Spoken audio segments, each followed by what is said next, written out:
Hello मित्रों, जैसा कि आप जानते हो कि हर रोज़ की तरह हम आज भी आपको एक बहुत ही रहस्यात्मक वीडियो लेकर आए हैं, जिसमें आपको हम बताएंगे कि मृत्यु होने के बाद में उस आदमी के कौन सी चीज़ को अपन काम में लेते हैं और कौन सी चीज़ को काम में लेना नहीं चाहिए।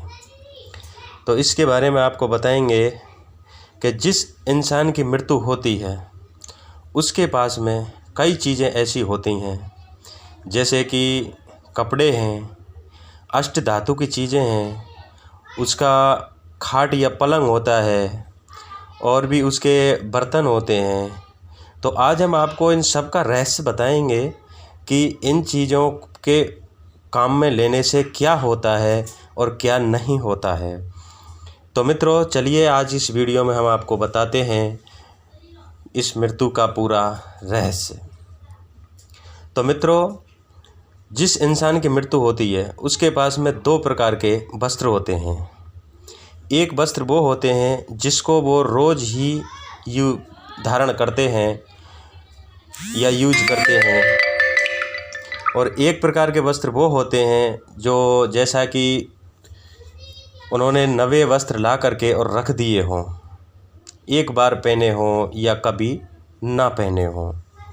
तो इसमें मित्रों, जिस वस्त्रों में उस इंसान की मृत्यु हुई हो, जो वस्त्र उसने धारण किए हो और उससे धारण किए हुए वस्त्रों में उसकी मृत्यु हुई हो, उसकी मृत्यु खाट पर या पलंग या बेड पर हुई हो, या उसकी मृत्यु किसी एक्सीडेंट में हुई हो, या उसकी मृत्यु कहीं अचानक से हुई हो। तो इन सारी बातों को आज हम बताएंगे इस वीडियो के अंदर। तो इसमें मित्रों, जो कपड़े उस आदमी ने धारण किए थे मृत्यु के टाइम पे, तो उन कपड़ों को हम कभी भी यूज नहीं करते हैं और उन कपड़ों को कभी यूज करना भी नहीं चाहिए। जो कपड़े उसके कभी उसने एक दिन पहने या एक बार पहने या 10 बार पहने, उन कपड़ों को आप किसी को दान में दे सकते हैं। उसके खाट या पलंग या चारपाई जो भी है, अगर उसकी मृत्यु उस पर हुई है तो मित्रों उसको भी दान में देना ही उचित है। अगर उसके कुछ अष्ट धातु हैं, जैसे उसकी अंगूठी है या चेन है या कुछ ब्रासलेट है और इत्यादि चीज़ें हैं अष्ट धातु की हैं, तो उनको मित्रों या तो उसमें कुछ शुद्धिकरण करवा लीजिए तो काम में ले सकते हैं। अगर आप शुद्धिकरण नहीं करवाते हो तो सबसे बेहतर है उनको तोड़वा के और दूसरी अष्ट धातु की वस्तु बनवा करके अपन यूज कर सकते हैं। उसमें अपन को उसकी नकारात्मक ऊर्जा बिल्कुल ख़त्म हो जाती है। जो उसके और भी जैसे उसके बर्तन हैं या फिर उसके XYZ बहुत सारी चीज़ें होती हैं, तो उनमें सब में उस मृत्यु हुए वाले आदमी की सारी नकारात्मक ऊर्जा उनके सब चीज़ में आ जाती है। अब उस चीज़ में, उसके कपड़े में या उसके खाट है, मासा है या खाट है या पलंग है, अगर उसके पलंग पे अपन सोएंगे तो उसकी नकारात्मक ऊर्जा हमारे ऊपर असर करती है।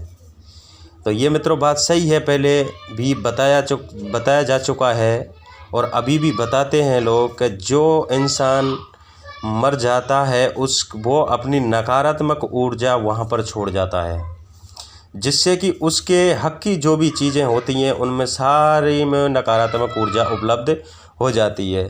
चाहे उसका मोबाइल हो, उसकी घड़ी हो, उसका पेन हो, उसकी डायरी हो, उसका बैग हो, उसकी गाड़ी हो, चाहे उसके कपड़े हो, उसके जूते हो, चप्पल हो, जहाँ तक कि उसका घर भी हो, सब में नकारात्मक ऊर्जा का प्रभाव बहुत तीव्र अवस्था में होता है। इस नकारात्मक ऊर्जा को निकालने के लिए हमें उसका शुद्धिकरण करना पड़ता है। तो शुद्धिकरण में ऐसा होता है कि कुछ चीज़ जो मृत्यु के समय उसके साथ में थीं, उनको उसके साथ में ही आग के हवाले कर देना चाहिए। कुछ चीज़ें ऐसी हैं कि उनसे वो दूर था, मान के चलिए उसकी एक्सीडेंट में मृत्यु हुई है, बाकी का उनका जो सामान है वो घर पे है, तो उनमें से जो भी है सामान, उसके 4 जोड़ी कपड़े हैं वो आधे इधर पड़े हैं, आधे उसने पहन रखे थे, उन सब कपड़ों को दान में दे देना चाहिए, उसकी खाट को भी दान में दे देना चाहिए। ऐसी चीज़ों को अपन इस्तेमाल नहीं करना चाहिए। और बाकी अष्ट धातु की चीज़ें उनको तोड़वा करके अपन दूसरी नवी बनवा के यूज कर सकते हैं। तो मित्रों, जो इंसान मरता है वो सारी अपनी वस्तुओं में नकारात्मक ऊर्जा का प्रभाव रहता है, और वो नकारात्मक ऊर्जा का प्रभाव उसकी जो भी चीज़ होती हैं, उनको जो भी कोई यूज करता है उसमें सब में नकारात्मक ऊर्जा का प्रभाव रहता है। अगर उसकी कुछ चीज़ ऐसी हैं जो उनको वो यूज करते हैं, तो जिसका खून का रिश्ता होता है मृत्यु वाले मनुष्य का, अगर कोई भाई होता है, बहन होता है, माँ होती है, बाप होता है, जिसका खून का रिश्ता होता है, वो अगर उन चीज़ों को यूज करता है तो उसको नकारात्मक ऊर्जा का प्रभाव नहीं पड़ता है, अन्यथा सबको नकारात्मक ऊर्जा का प्रभाव पड़ता है। तो मित्रों, यही ये बताया था इस वीडियो के अंदर कि जो इंसान मरता है उसकी सारी वस्तुओं को या तो दान में दे देना चाहिए या फिर उसी के टाइम उसके आग के हवाले कर देना चाहिए। तो यही था हमारा वीडियो मित्रों। जय हिंद, जय भारत।